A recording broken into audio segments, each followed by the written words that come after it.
que voy a la iglesia o porque creo en algo, automáticamente, ¡pum!, el pasado queda olvidado.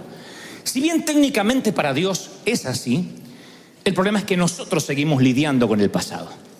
Y de allí que cada domingo, por lo menos durante los últimos, Dios nos viene hablando de sanar esas heridas. El domingo pasado yo les decía una frase que acuñó mi mamá, que ninguna herida tapada cura bien. Aunque uno le ponga una curita, un apósito, ninguna curita tapada finalmente se va a sanar, porque empieza a ponerse pútrida, porque se empieza a infectar, y eso también va para todos los órdenes de la vida. Creo que cuando uno se reconcilia con sus heridas, con sus laceraciones, con lo que ha pasado, tiene oportunidad de sanar. Lo cierto es que cada adulto, cada ser humano que transita la vida adulta, la adultez, no deja de ser otra cosa que el niño que lo precedió. Es algo que no podemos olvidar. Y es algo que me interesa mucho recalcar porque tiene que ver con nuestra sanidad interior, con nuestra autoestima sana, que es la única manera que uno puede hacer para amar a Dios. Sanarse para de ese modo amar al prójimo y amar a Dios, si no es imposible. Entonces siempre la edad adulta está enraizada en la niñez, en cosas que nos pasaron, las buenas, las malas, los buenos recuerdos, los no tan buenos. En las disfunciones adultas han sido modeladas, han sido influenciadas por los tutores, por la presencia o por la ausencia de nuestros padres. Fuimos modelados de alguna forma. Yo mantengo esa opinión porque no dejo de ser el niño que fui en un cuerpo de adulto. O sea, soy un niño que creció como la mayoría de los que estamos acá. Y la ausencia, la presencia paternal determina de alguna forma nuestra manera de pararnos en la vida. Lo que hacemos está confirmado por sociólogos, por psicólogos, que cualquier cosa que uno haga en la edad adulta como un patrón de una manera repetitiva tiene que ver con una raíz de la niñez. Y yo ayer, mientras que escribía este mensaje, yo pensaba ¿qué habrá pensado? ¿Qué recuerdos obsesivos de la niñez habrán atormentado a Adolfo Hitler, por ejemplo? Sin ánimo de justificarlo, nunca justificaría un genocida. Pero me pregunto si alguna vez cuando niño hubo algo, un punto de inflexión o un quiebre, que después devino en el adulto que todos conocimos. Quizá no. Pero digo, ¿qué recuerdos de la niñez tendría? ¿Qué crianza? Y así como pienso de él, pienso también qué afectó la vida de Martin Luther King, de Abraham Lincoln, por mencionar figuras épicas de la Unión Americana, qué habrá delimitado, programado la vida de Mahatma Gandhi, qué habrá hecho que Nelson Mandela fuera quien es, luchando con el apartheid, luchando con tantas cosas que estaban enquistadas en el mundo, y el mundo nunca va a ser igual, nunca será tal como lo conocíamos después de Mandela. Pero ese Mandela alguna vez fue niño, y si uno investiga arqueológicamente en sus biografías, descubre que eran niños, algunos que sufrieron, otros que se criaron sin padres, algunos capitalizaron el dolor, usaron el dolor para bendecir a otros, otros salieron a la vida enojados, heridos, víctimas también, pero a herir a otros para cobrarse de alguna manera lo que suponen que la vida les debe. Lo cierto es que yo creo más que nunca que la presencia de un padre, de un tutor, de una tía, de una abuela que nos haya criado puede originar en nuestras mentes, la presencia o la ausencia, un pensamiento recurrente, un pensamiento obsesivo. Si un padre nos abandonó, si una mamá se fue de la casa, hay un momento que el niño piensa, a lo mejor yo hice algo para que esto ocurriera. Yo nunca voy a olvidar que estábamos en una consejería y la dama me dice, bueno, mi esposo nos abandonó, resulta que era un mujeriego, borracho, un día lo descubro con otra mujer, etcétera, etcétera. La cosa es que me cuenta que el matrimonio estaba irremediablemente roto y dice, aunque él intentaba ser buen padre, a mí no me sirve eso, si no puede ser un buen esposo, así que decidimos que hemos de vivir separados. Y el niño estaba aparentemente como jugando con un celular y luego el niño me dice, ¿yo podría hablar con usted? Así que le pido a la dama que me deje a solas unos minutos con él y el niño me dice, mire, yo no sé qué contó mi mamá porque no prestaba atención, pero la culpa que papá se fue es mía. Porque siempre me decía que acomode los cajones y él me decía, un día no me vas a encontrar más. Así que un día agarró y se fue, tiene que ver con mi desorden. O sea que el chiquito se había hecho cargo de lo que había ocurrido en el matrimonio de sus padres cuando él era simplemente una víctima pasiva. Y yo digo, suficiente estrés tiene un niño con la vida de infante como para que encima tenga que cargar con la culpa de algo que él no pidió, que él no generó. Ahora ustedes dirán, bueno, ese niño tarde o temprano se va a dar cuenta que su padre no se fue necesariamente porque él no acomodaba los cajones. Sí, algunos sí. Otros crecen, pero se vuelven gente más pequeña. O sea, se vuelven adultos, pero su manera de razonar sigue siendo infantil. Claro, ese niño cuando sea grande lo más probable no es que diga, se fue porque yo no acomodaba los cajones, pero en el subconsciente lo más probable es que quede una mancha de culpa. Sí, yo algo tuve que ver. ¿Por qué lo sé? Porque también alguna vez hablé con una mujer de 40 y tantos que me dijo, ¿sabes? Yo creo que si yo no hubiese nacido, mis papás seguirían juntos. Porque mi mamá me confesó que fue el embarazo el que hizo que ellos se pelearan. Y esta dama cargaba con una culpa de haber nacido, lo cual es una crueldad absoluta. Y esos procesamientos mentales que uno mantiene de adulto, esa manera infantil de pensar, es la que hace que nunca podamos sanar la estima. Entonces un día el apóstol Pablo le escribe a la iglesia de Corinto, le dice en Corintios 13:11, cuando yo era niño, hablaba, pensaba y entendía como niño. Mas cuando fui hombre, dice el apóstol Pablo, dejé lo que era de niño. Él hace especial le pone un especial interés casi quirúrgico a las tres palabras. Él dice, yo hablaba, pensaba y entendía como niño. Lo cual está diciendo que cuando afrontó la vida de adulto, cuando hizo el crossover, cuando cruzó a la vida de adulto, dejó de hablar, de entender y de pensar como un niño. Yo hablaba cuando era chico. Mi madre me escuchaba muy atentamente cuando yo hablaba, lo cual era un lujo en nuestros tiempos. Acuérdense que yo nací en el siglo pasado. Algunos dicen, ay, los millennials. Yo no soy millennial, yo soy sesentennial de aquel tiempo. Y había algo maravilloso que hizo especial a la vieja, es que ella me prestaba atención. Y eso honraba mi opinión. Ella decía, a ver, Dantecito, contame. Y eso hacía que honrara mi opinión. Yo tenía alguien que me escuchara. Porque provenimos algunos de una generación donde los niños no podíamos hablar. No hable, que están hablando los adultos, decía la vieja. Como diciendo, tu opinión no importa. Están hablando los adultos, vaya para afuera. Entonces yo entendí que mi opinión no valía, para mi papá no valía, pero mi mamá de tanto en tanto enriquecía mi autoestima, porque me decía, ve, Dantecito, contame. Y me hacía creer que mis ideas eran importantes. Como les dije, mamá tenía 6º grado de la escuela primaria, pero no por eso dejó de ser autodidacta. Entonces tenía toda una biblioteca en casa que nos puso a disposición. Y ahí estaba Charles Dickens, Mark Twain, Emilio Salgari. Y ella decía, lean todo, con voracidad, ficción, ensayos, todo, libros de química. Y era lo único que había en casa, no había iPad, no había conexión satelital. Entonces leíamos con voracidad, con desorden. Y ella decía siempre, ahora quiero que me relates un propio cuento. Contame un cuento mientras que yo lavo o plancho. Y entonces mi capacidad narrativa empezó a desarrollarse. Yo decía, había una vez un niño muy pobre que el padre no le compraba nada, pero la madre le compró una bicicleta. Yo para ver si se sentía aludida la vieja. Nunca se dio por aludida, siempre pareció era ficción. Pero mi mamá era el mejor público para contarle un chiste, por ejemplo. Entonces yo le decía, mamá, te voy a contar un chiste. Y la vieja se reía alta. Le digo, pero no te lo conté. Le digo, no, pero va a ser gracioso. De allí yo que en toda la oratoria, en la dialéctica, siempre pongo una humorada, porque siempre siento que mamá se sigue riendo. Mi mamá no importaba la narrativa. El saber que era un chiste ya se despanzurraba de la risa. Y a mí me gustaba. Entonces cuando no tenía chiste los inventaba. Y ella, aunque el chiste era pavo o chistonto, hacía que se reía. La cosa es que yo sentía que cuando hablaba mi opinión era valorada. Jesús se pasó hablando 7 días sin parar, se metió en el templo y hablaba con los maestros de la ley. Tenía unos 12 años. Y dice la Biblia que los eruditos no podían creer su respuesta en lo que él hablaba. Así que creo que eso sana la estima de un niño cuando puede hablar. Y Pablo dice, yo hablaba como niño. Pero lamentablemente muchos de nosotros no fuimos escuchados. Cuando hablábamos no importaba tanto nuestra opinión.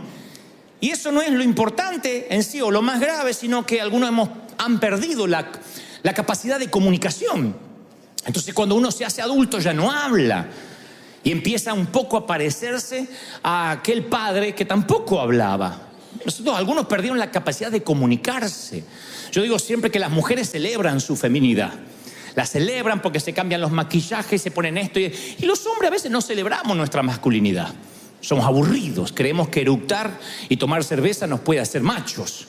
Sin embargo, no es solo eructar, es decir, bueno, yo tengo que crecer intelectualmente, espiritualmente. Lo cierto es que en algún momento perdemos la capacidad de comunicarnos porque nos dijeron, cállese la boca, quédese quieto, no hable.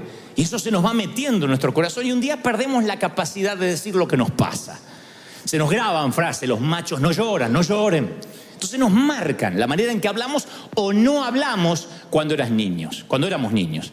Yo estoy seguro que si mamá no hubiese sido mi primer público de uno, yo estoy seguro que no estaría hablándoles a ustedes esta mañana o esta tarde. Estoy convencido, no hubiese desarrollado mi capacidad narrativa. Y aunque no era un orador a los 8 o 9 años, yo sentía que a alguien le interesaba lo que yo podía decir. De otro modo me sentía que no tenía voz, que no podía comentarle a nadie. El apóstol Pablo sigue diciendo, no solo hablaba como niño, sino que pensaba como niño. Y esa también es una declaración poderosa, porque para lo que un niño puede ser normal, para un adulto puede resultar, si sigue pensando como un niño, algo fatal. El hombre que crece o la mujer que crece y sigue siendo un niño, lo único que cambia es el precio de sus juguetes. Pero tiene juguetes más caros. No tienen que decirme que sí, ni me hagan así con la cabeza como pasó en el primer servicio. Pero díganme, mujeres, si a veces no miran a su marido y dicen, pero este no creció. Cuando se pone caprichoso, y no una vez, sino cuando tiene un patrón de capricho. Yo quería, no voy a comer eso. Decís, señor, te lo llevas o te lo mando, ¿para qué vive esto? ¿No? Y también pasa con las mujeres. Tampoco le quedó grande la yegua. Podemos hablar de la yegua también. Las mujeres también, hay mujeres que, aunque se visten con tacos altos y usan rímel y maquillador y bolsos caros, siguen ocultando una niña caprichosa, donde cree que el marido o el esposo le tiene que dar, o el novio, todo lo que papá me daba. Y hay personas que son así, no crecen nunca. Piensan como niños a pesar de que tienen un cuerpo adulto. Y cuando sienten que son niños y que se merecen que le pasen las cosas, empiezan a veces las adicciones, el querer llenar ese hueco de alguna manera. El bebedor social, el que toma alcohol en demasía y se emborracha, hay que llevarlo entre 3 o 4 porque en una fiesta de gala se emborracha, es lo mismo que el pordiosero que toma tequila o cualquier bebida fuerte envuelto en una bolsa de papel. Lo que cambia es el precio del juguete, pero los dos son adictos. Los dos están necesitados, el uno como el otro. Uno paga más caro su juguete, pero al final ambos fracasan en el escape de no afrontar la vida adulta. Por eso Pablo decía, yo hablaba como niño, pensaba como niño. Y lo tercero, lo que más me llama la atención, que dice, yo comprendía como niño. Hay una versión que dice, yo juzgaba como niño. Porque el comprender es como... la comprensión es el proceso digestivo de la mente. Cuando uno... Lo que al principio pensaba, ahora lo transforma en una conclusión. Uno comprende como niño. Si de adultos nuestra comprensión sigue siendo elemental e infantil, uno llega a conclusiones inmaduras. Es como esta dama que me decía, si yo no hubiese nacido, mis papás seguirían juntos. A lo mejor no. ¿Quién te metió esa idea en la cabeza? ¿Cómo con 40 años, con casi medio siglo de vida, vas a cargar con un estrés así? La comprensión infantil, navegando en la mente adulta, en un adulto lastimado, es peligroso. Porque uno va por la vida como arrastrando cargas que no nos pertenecen. Hay muchos niños que crecieron en hogares destrozados y en algún momento de su vida llegaron a la conclusión de que por su culpa pasó lo que pasó. Por su culpa fue el hogar disfuncional. Y esos conceptos infantiles los replicamos después en nuestras relaciones adultas.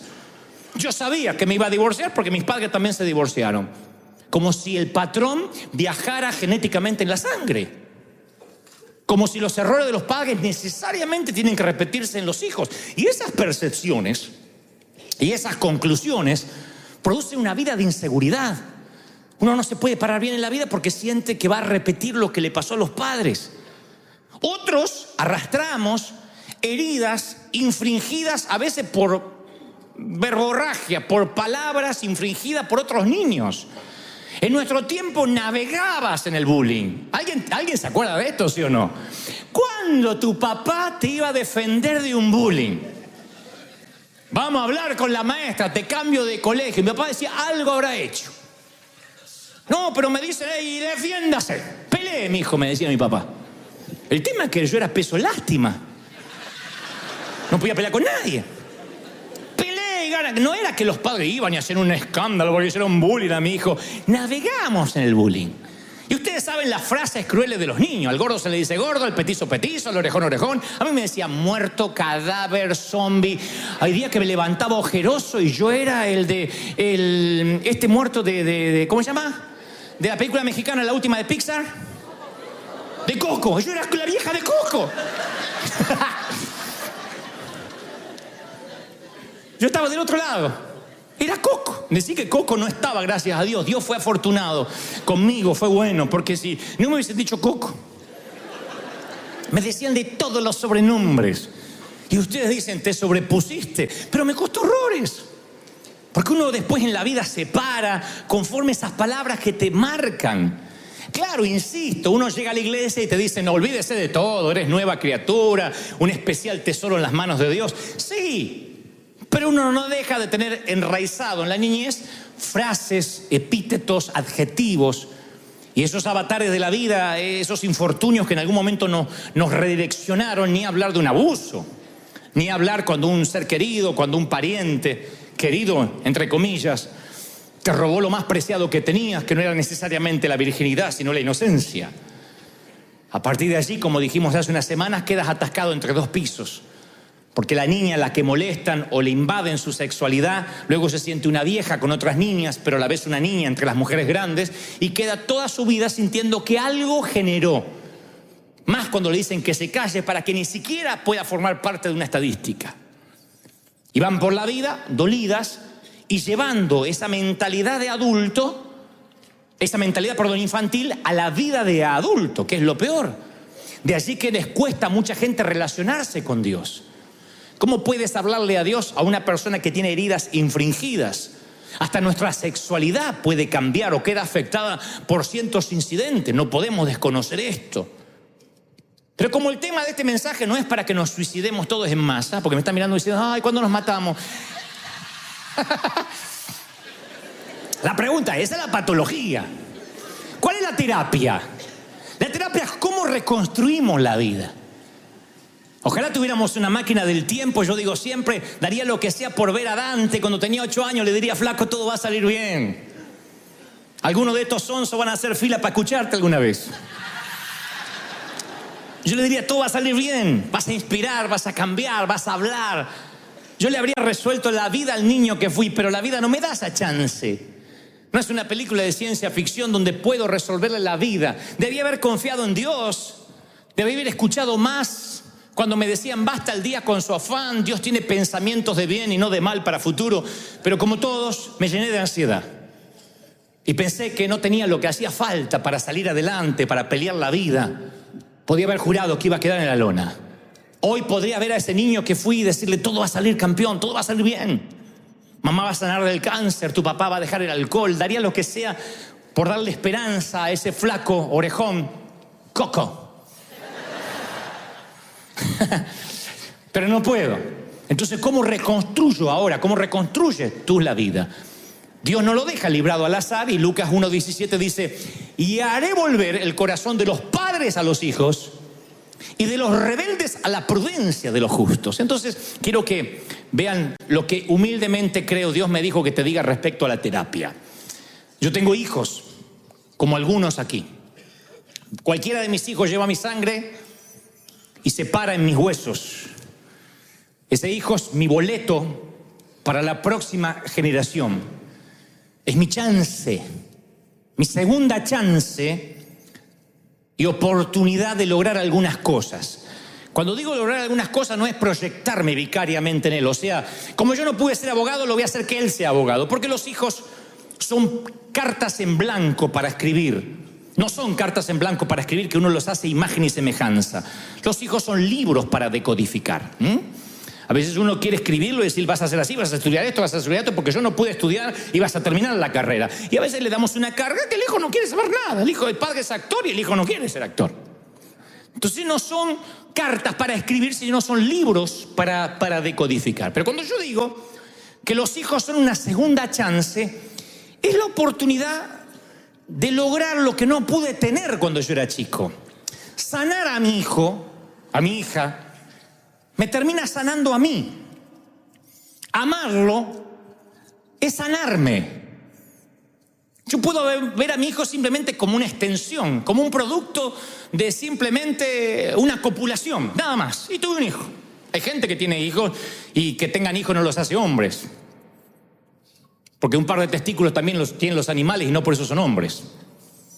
Tener hijos es saber que uno puede proyectar en ellos, transmitir, impartir principios, cosas que les van a dejar grabada para siempre. Es darle lo necesario para que alcance su estrella. Es pararlo sobre los hombros y decirle, bueno, vas a empezar de acá, no de acá donde empecé yo. No es que vamos a decirle a los hijos, vas a pasar la misma pobreza que yo para que aprenda. En lo posible tratamos de evitarle que pase o que tenga que transitar las millas que nosotros recorrimos. Un buen hijo recorre una milla menos que el padre, una vuelta menos para dar en las olimpiadas de la vida. Eso es lo maravilloso, que cuando yo lo sano a él, me estoy sanando yo. Entonces hago todo lo necesario para que él se sienta bien. Él es arcilla moldeable en las manos de un alfarero, que es su papá o su mamá. En la Biblia la paternidad divina se ve cuando Dios habla desde los cielos y dice, este es mi hijo en el cual tengo complacencia, cuando recibe el bautismo del Espíritu Santo. No hay cosa más linda para un hijo que el padre le diga, estoy orgulloso, así tu padre no tenga estudios académicos. No hay ninguna frase que supere a lo que te diga tu papá. Es la aprobación paternal que hace que el chico flaco corra más que el resto de la clase. Es la aprobación materna, bien hecho, hijo, que hace que uno soporte los ruidos extraños de la noche o se aguante los mosquitos en un campamento de verano. Bien hecho. Cuando uno actúa, uno busca entre la multitud el rostro conocido de quien nosotros amamos. Y si ese rostro falta, uno se siente mal. Mi papá nunca fue a verme. Él siempre estaba ocupado. Y yo de tanto en tanto actuaba de soldado, hacía junto a los próceres así, y decía, empanada, calentita las empanadas. Yo me sentía Shakespeare, haciendo Shakespeare. Y yo miraba siempre a ver si mi papá y mi mamá venían para que me dijeran, qué negro candombero, nadie te supera. Nunca estuvieron. Pero yo necesité esa aprobación. Yo creo que la estima hasta del Señor se sanó. No sé si estaba mal antes, pero digo, no se sanó, se afianzó. Cuando el padre dice, este es mi hijo amado.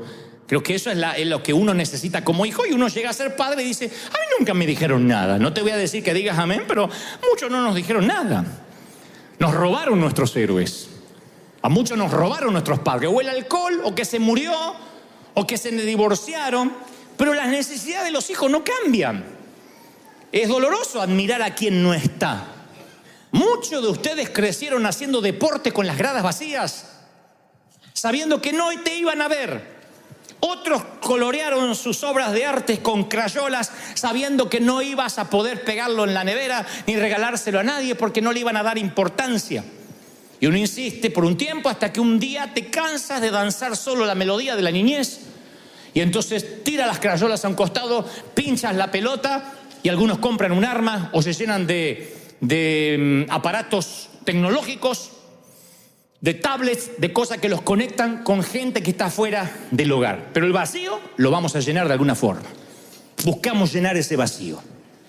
Porque la imagen de un padre para un niño es el testimonio viviente de lo que puede traer el tiempo. Sí o sí.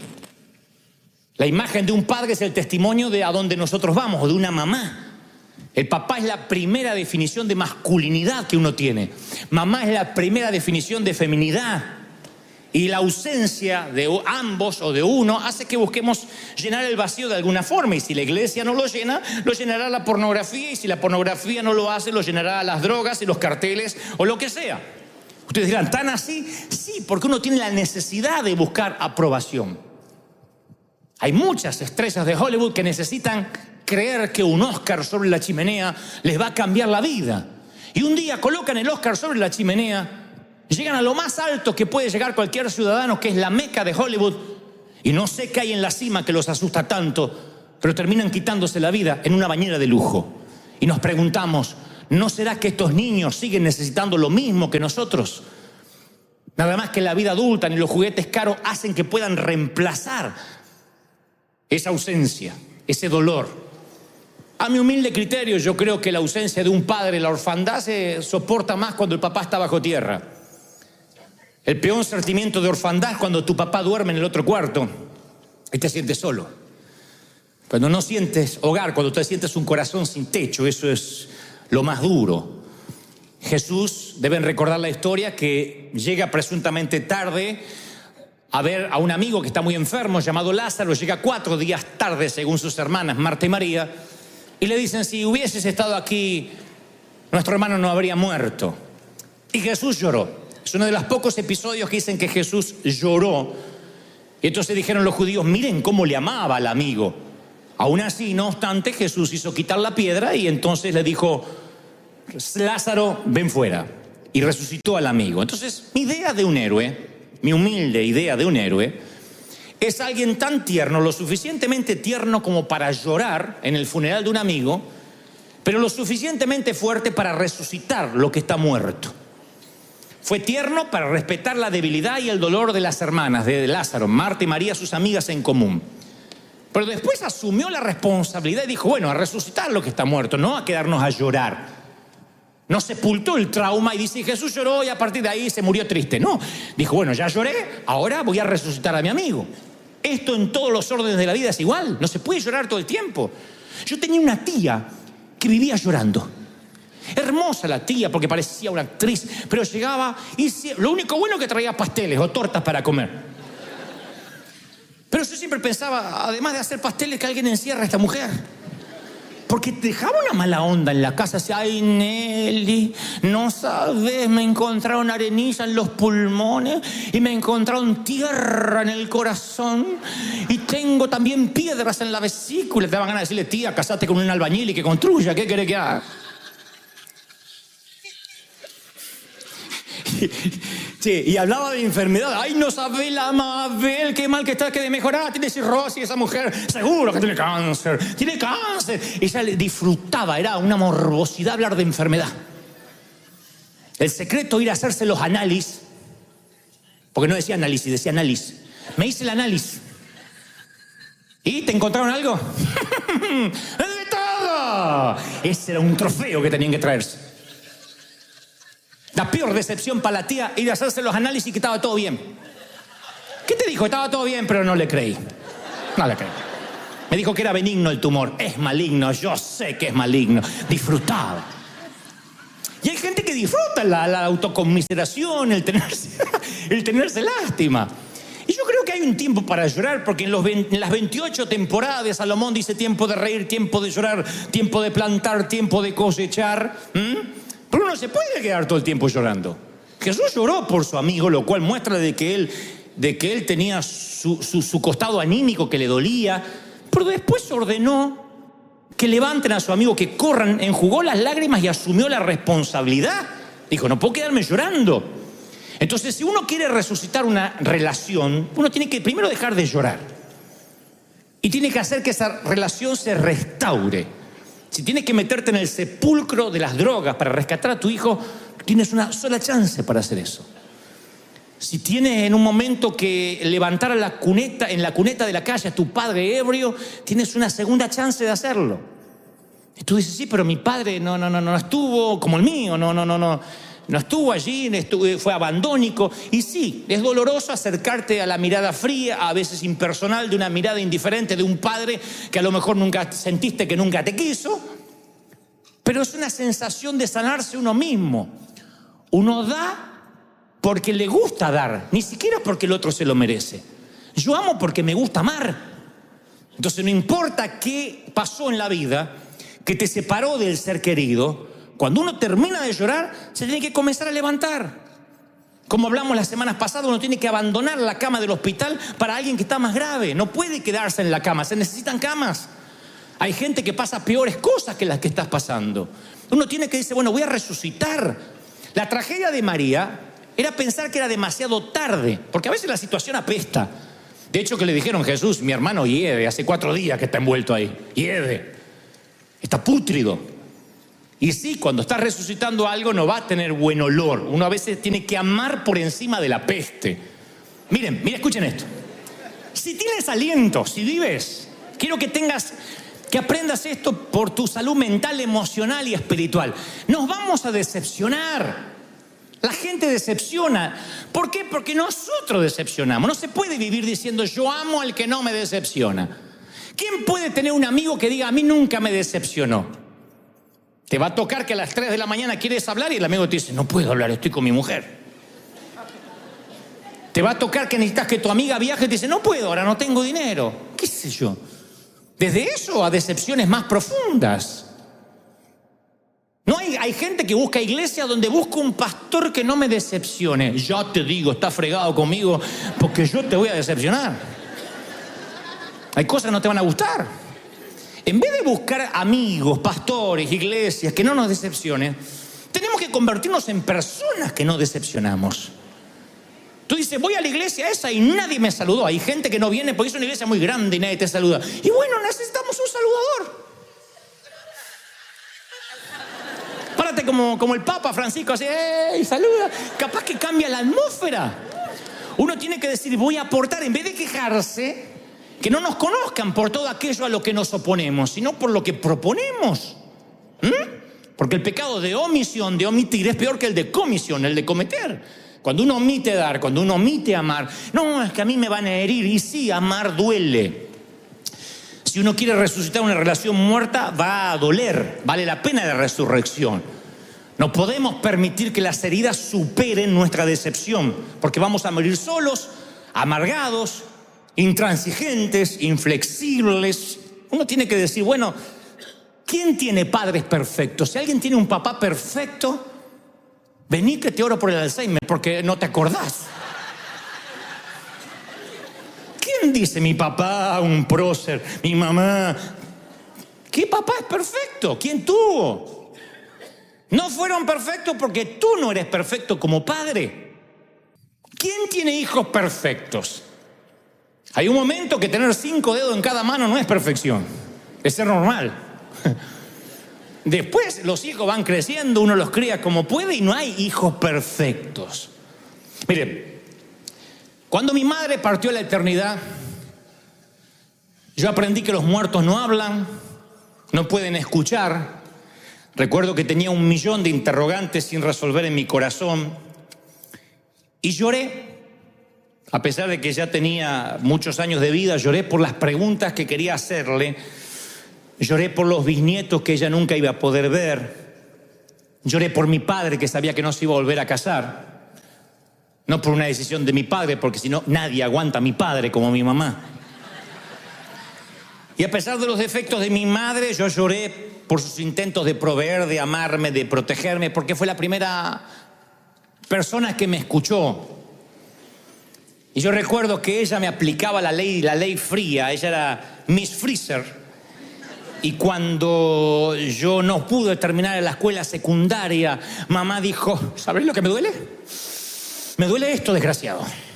El desgraciado es que me había caído de la gracia de ella. Me duele que nunca vas a colgar un diploma en la pared. Y vas a tener que romperte los dedos como tu padre para trabajar. Y 3 días sin hablarme, porque la vieja era así, era Putin. Fría. Putin, así, no te hablaba más. Entonces, 3 días sin hablarme la vieja. Y yo dije, algún día voy a colgar un diploma. Pero claro, no había cursos de internet, no se había inventado el internet. Y la vida, la providencia divina hizo que me dieran llaves de la ciudad, reconocimientos, doctorado. Gente siempre inconsciente que anda dando esas cosas. Entonces cuando las empecé a colgar en la pared. Y me hice toda una oficina, dije, la voy a traer a la vieja. Y le voy a mostrar a la oficina y decir, métete ahí y lee los cartelitos, ahora vengo. Toma, para que aprenda. Para que me diga, ¿y ese? ¿Qué tal, nene?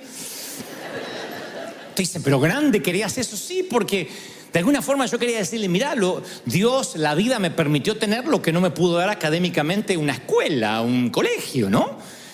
Pero me di cuenta que cuando quise hacer eso, mi mamá ya empezó a ver me empecé a ver que su senilidad avanzaba, que devariaba, que preguntaba cosas venidas de la nada, que el Alzheimer empezó a cobrarse su víctima y su cerebro ya no era el mismo. Y una mujer que leyó tanto y hacía crucigramas y parecía tener respuesta de todo, ya no escuchaba, ya no podía hablar.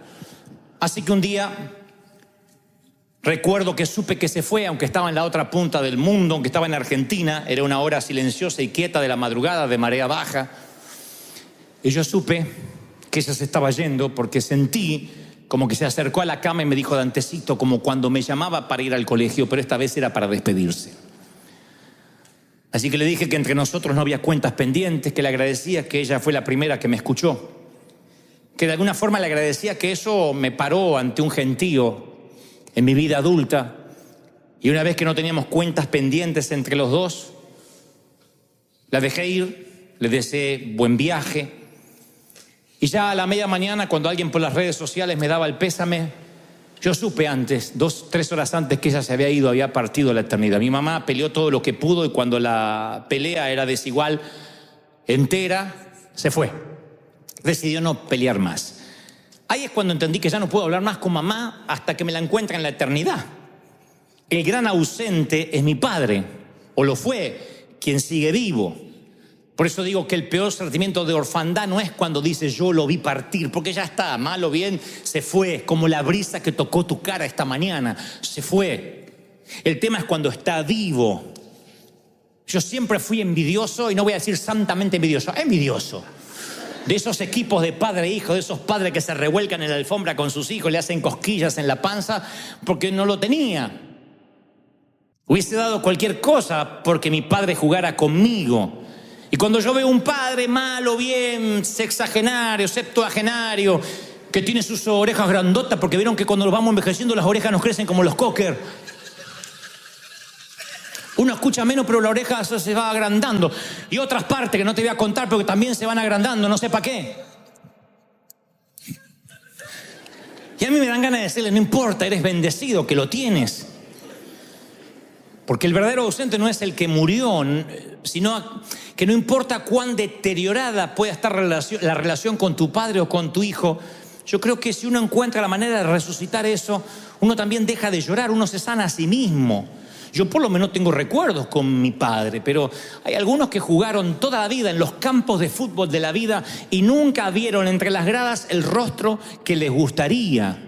Yo he estado ante un gentío en un estadio, te confieso, yo una vez le dije a mi papá, papá, esto va a sonar muy argentino, muy petulante, pero te lo voy a contar cómo pasó, porque era la manera que mi papá entendiera, aunque ustedes lo tomen como falta de humildad. Le dije, papá, voy a hacer un evento, un show en River Plate, en el Monumental, el estadio más grande de Buenos Aires. ¿Y es lejos? Es como media hora de acá, pero te llevo. Ah, muy lejos, hay que estar parado. Papá, River lo llenaron los Rolling Stones. ¿Y U2? ¿Quién? Peor todavía. Billy Graham. Y yo voy a estar ahí. La gente va a llenar el estadio para escucharme hablar. ¿Y no van a sacar fotos? Sí. Tráeme una foto, me dice el viejo.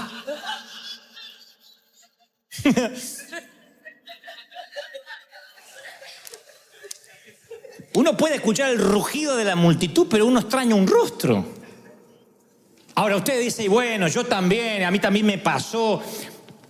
Un día dice David, el rey David le dice a Jonathan, mañana es nueva luna y serás echado de menos porque tu asiento estará vacío. 1 Samuel 20:18. Entonces yo pienso que si uno puede llenar el asiento vacío de la vida, tiene que hacerlo. Aunque tengas que desintoxicar a tu papá para que te escuche un rato. Daría lo que sea por 5 minutos con la vieja, pero no con Alzheimer. Porque los últimos años me decía, ¿fuiste a la escuela? Mamá, ya no vi más. Abrigate. ¿Fuiste a la escuela? Se ve que cuando yo no le colgué el diploma, dijo, a este lo meto en la escuela y lo dejo encerrado ahí.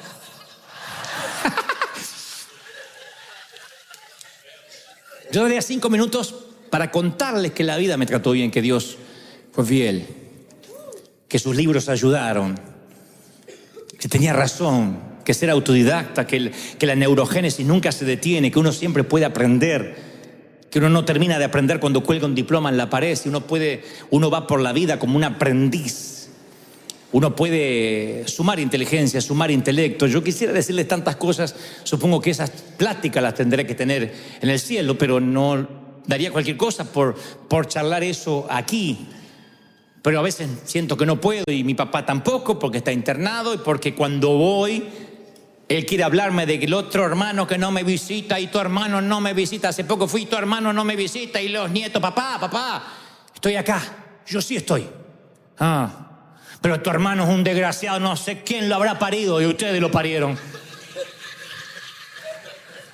Y le digo, pero acá estoy. Ay, tu cuñada, lo que es papá. Porque yo sabía que si lo sanaba, me estaba sanando yo. Entonces, si tu padre está vivo, encuéntralo. Y si tu padre ha muerto, sé padre para tus hijos. Siempre se puede enmendar. Sé madre para tus hijos. Dales lo que te hizo falta. Dales lo que te hizo falta. A veces uno se va mirando al espejo y se va convirtiendo en ese hombre que no quiere ser, o en esa mujer que no quiere ser. Hay mujeres que dicen, ay, cada vez me parezco más a mi madre. Y sufren. Pero no solo porque heredaste la sentadera, sino porque te vas pareciendo en el carácter. Y a veces yo me encuentro repitiendo frases de mi papá que me hielan la sangre. Y entonces, en vez de decir, bueno, yo me parezco a mi papá y que... En vez de decir eso, digo, no, yo voy a retener lo bueno, la cultura de trabajo, los valores, pero lo malo lo voy a cambiar. Entonces, a lo mejor hay gente que dice, yo ya no tengo mi papá. Bueno, no tengo mi mamá, pero tienes hijo. Si no tienes padre, puedes ser padre. Convertirte en todo lo que deseaste tener. Darle a tus hijos lo que perdiste. Liberarte de llorar por los divorcios, por los abusos, y abrir los brazos a tus hijos. Y cuando hablo tu hijo, es tu hijo. Este mensaje yo lo llamé, aún eres mi hijo, porque el hijo puede estar muriéndose de sida, haber cambiado de sexo, ser presidente de la república. Sigue siendo tu hijo. Es tu hijo y lo va a ser siempre. Es tu hijo. Porque a veces está la bobería de pensar, sí, pero ahora que estás, ahora que es homosexual, ahora que cambió de sexo, ahora yo no sé, primero que cambie tu hijo. Si no abraza, no se sana, no cambia el dolor, lo que puede traer, que es mucho más que su elección sexual, o lo que ha hecho con la vida, o el despadre que ha hecho. Porque puede ser que tu hijo sea despadroso, pero eso no lo heredó de los indígenas, Eso no vino de los mayas. Cuando el hijo pródigo se levantó de comer entre los cerdos y dice, voy a volver a mi papá, a mí me sorprende que en la historia de Jesús su papá nunca le dije, te lo advertí. El viejo estaba allí, artrítico, cerrando los ojos, mirando calle abajo. No había un solo día que el viejo no veía a ver si un día el hijo que dilapidó la fortuna iba a volver. Y la historia dice que cuando el hijo viene maloliente, mugriento, de estar apacentando cerdos, un hato de cerdos, a él no le hizo falta muletas ni andador. Saltó la reja y se fue corriendo a abrazar al hijo. Dijo, tú eres mi hijo, y lo abrazó. No necesitó nada. Hay tiempo que es momento, temporada de abrir los brazos, hombre. Hay momentos que hay que abrir los brazos, mujer. Hay que dar la bienvenida a pesar de la falla, de los errores. Que el amor sea más fuerte que las heridas que te separaron. Eso es lo que ha hecho grande a esta congregación. Que el amor sea más fuerte. ¿Sí? Le digo, cuando yo aconsejo a alguien y me dice, no sabes lo que acabo de hacer, yo le digo, pero sabes que Dios te ama, ¿no? No, pero te voy a contar lo que hice porque... Pero no, ahora me contás. Pero estás comprendiendo lo que te digo, Dios te ama. Y de pronto su mirada cambia. Porque a veces pensamos que estamos más cerca de Dios si vamos más a la iglesia, si vamos a la comunión, si vamos a la misa. Y Dios te sigue amando, eres su hijo, siempre. ¿Por qué lo sé? Porque soy padre. Quiero lo mejor para mis hijos, pero si alguno de ellos fallara en la vida, en su moral, en sus principios, yo sería el primero en estar a su lado. Soy así hasta con mis amigos. A veces me dicen, ¿cómo te sacás foto con ese político corrupto? Porque es mi amigo, que tengo la culpa que se hizo político y corrupto. Es mi amigo. Y los amigos están en las buenas, en las malas, y yo voy. Y aunque me consta que ahorcó a la suegra, con ganas de felicitarlo, yo voy ahí y me quedo con él. Porque es mi amigo. Y puede divorciarse, le puede ir mal. Yo no busco amigos perfectos. ¿Por qué? Porque si yo no soy perfecto, yo no puedo pedir lo que no ofrezco. Quien quiere ser mi amigo me tiene que querer como soy. Con mis argentinismos, con mis errores, con mi intensidad, con mis síndromes. Me tiene que amar como yo soy. Me molesta cuando alguien me dice, cambia para que te acepte. ¿Y por qué tengo que cambiar si no sos la Madre Teresa vos tampoco? Nadie orina agua bendita acá. Entonces, si no orinamos agua bendita, uno no puede pedir perfección al otro. Y el padre, cuando ve al hijo que viene embarrado y lo ve que viene, va volando y lo abraza y le dice, quiero que vuelvas a casa. No le pregunta nada. Y siempre me dije, ¿por qué no le dijo, te lo advertí? ¿Por qué no le dijo, yo te dije? Porque yo te lo dije, se merecía. ¿Qué hubiese dicho una madre? El hijo viene y te dice, mami, dame todo lo que me corresponde y me quiero vivir solo. No quiero que me atiendas más ni me controles, voy a vivir solo. Tú dices, anda, lávate los calzones solo, anda, ya vas a volver. No te necesito, ni un huevo sabes hacerte. Y se va. Y la madre lo espera porque lo ama. Sabe que el hijo la va a necesitar. A los 3 meses vuelve, ma, ¿te quedas callada?